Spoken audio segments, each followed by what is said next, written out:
കൊടുങ്ങല്ലൂർ നഗരസഭാ ചെയർപേഴ്സണും LDF കൗൺസിലർമാർക്കും നേരെ BJP നടത്തിയ ആക്രമണത്തിൽ പ്രതിഷേധിച്ച് LDF പ്രതിഷേധ സംഗമം സംഘടിപ്പിച്ചു. കൊടുങ്ങല്ലൂർ വടക്കേനടയിൽ നടന്ന പ്രതിഷേധ സംഗമം CPI ജില്ലാ കൗൺസിൽ അംഗം CC വിപിൻ ചന്ദ്രൻ ഉദ്ഘാടനം ചെയ്തു. CPIM area committee secretary Mushtaq Ali അധ്യക്ഷത വഹിച്ചു.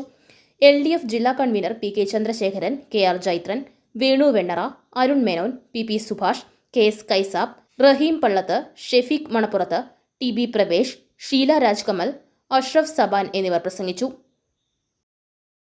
ദിവസങ്ങൾക്ക് മുന്ന് BJPയുടെ സംസ്ഥാന സെക്രട്ടറി ആയിട്ടുള്ള ഗോപാലകൃഷ്ണൻ കൊടുങ്ങല്ലൂരിൽ വന്ന് പ്രഖ്യാപിക്കുകയുണ്ടായി, ഞങ്ങൾ ചെയർപേഴ്സണെ തെരുവിൽ നേരിടും എന്ന്. എന്തിനാണ് ഗോപാലകൃഷ്ണ നിങ്ങൾ ചെയർപേഴ്സണെ തെരുവിൽ നേരിടുന്നത്? നമ്മുടെ ജനാധിപത്യ സംവിധാനം അനുസരിച്ച് എന്തെങ്കിലും അഭിപ്രായ വ്യത്യാസങ്ങളോ ഉണ്ടെങ്കിൽ നമുക്ക് നഗരസഭയിൽ കൗൺസിലിൽ പറഞ്ഞു തീർക്കാവുന്നതേ ഉള്ളൂ. എന്തിനാണ് നേരിടുന്നത്? എന്തിനാണ് തെരുവിൽ നേരിടുന്നത്? അത് ഇവരുടെ ഒരു ശൈലിയാണ്. കൊടുങ്ങല്ലൂരിനെ കലാപഭൂമിയാക്കാനുള്ള ശ്രമമാണ്. ഇന്നലെ ഞങ്ങളൊരു പ്രതിഷേധ പ്രകടനം നടത്തിയപ്പോൾ പോലും ഞങ്ങൾക്കറിയുമായിരുന്നില്ല ചെയർപേഴ്സണും ആ കൗൺസിലർമാർക്കും അത്രയേറെ മർദ്ദനമേറ്റു എന്നുള്ളത്. അത്തരത്തിൽ വളരെ നിഷ്ഠൂരമായി ഇന്നലെ ചെയർപേഴ്സണെ ആക്രമിക്കുന്ന അനുഭവമാണ് ഉണ്ടായത്. പട്ടികജാതി വിഭാഗത്തിൽപ്പെട്ട ദളിത് വിഭാഗത്തിൽപ്പെട്ട ആളുകളെ അങ്ങനെ സമൂഹത്തിന്റെ മുഖ്യധാരയിൽ നിന്ന് മാറ്റി നിർത്താൻ ഈ കൊടുങ്ങല്ലൂരിൽ ഒരു സംഘപരിവാർ തീരുമാനിച്ചാലും നടക്കുന്ന കാര്യമല്ല. കാരണം അവരുടെ കൂടെ ഇടതുപക്ഷ പ്രസ്ഥാനമുണ്ട് എന്നുള്ളത് ഇവർ ഓർത്താൽ നല്ലത്.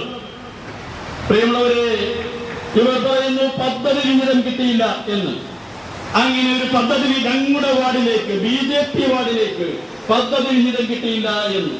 കൊടുങ്ങല്ലൂർ നഗരസഭയിൽ എങ്ങനെ BJP ward, LDF ward, UDF ward അങ്ങനെ വാർഡുകളുണ്ടോ? അങ്ങനെ ഒരു വാർഡില്ല എന്ന് മാത്രമല്ല, BJPക്ക് ഒരു വാർഡില്ലെന്നേ. BJPക്ക് ഒരു വാർഡില്ല. നമുക്കറിയാം, കഴിഞ്ഞ പാർലമെന്റ് നിയമസഭാ തെരഞ്ഞെടുപ്പിന്റെ വോട്ടിംഗ് പരിശോധിച്ചാൽ 4 or 5 വാർഡുകളിൽ മാത്രമാണ് BJP ലീഡ് ചെയ്തിട്ടുള്ളത്. ഈ 44 വാർഡുള്ളതിൽ ആകെ 5 വാർഡിൽ മാത്രമാണ് BJPക്കാരന് ഭൂരിപക്ഷമുള്ളത്. അങ്ങനെയുള്ള ഒരു സാഹചര്യത്തിൽ എങ്ങനെയാണ് BJP വാർഡ് ഉണ്ടാക്കുക? ഇടതുപക്ഷ ജനാധിപത്യ മുന്നണിയുടെ സങ്കല്പത്തിലേ അതില്ല. ഈ പഞ്ചായത്ത് രാജ് നഗരപാലിക നിയമം കേരളത്തിൽ ജനകീയാസൂത്രണം ഉൾപ്പെടെയുള്ള സംവിധാനങ്ങളൊക്കെ നടപ്പാക്കുന്നത് കേരളത്തിലെ ഇടതുപക്ഷ പ്രസ്ഥാനമാണല്ലോ.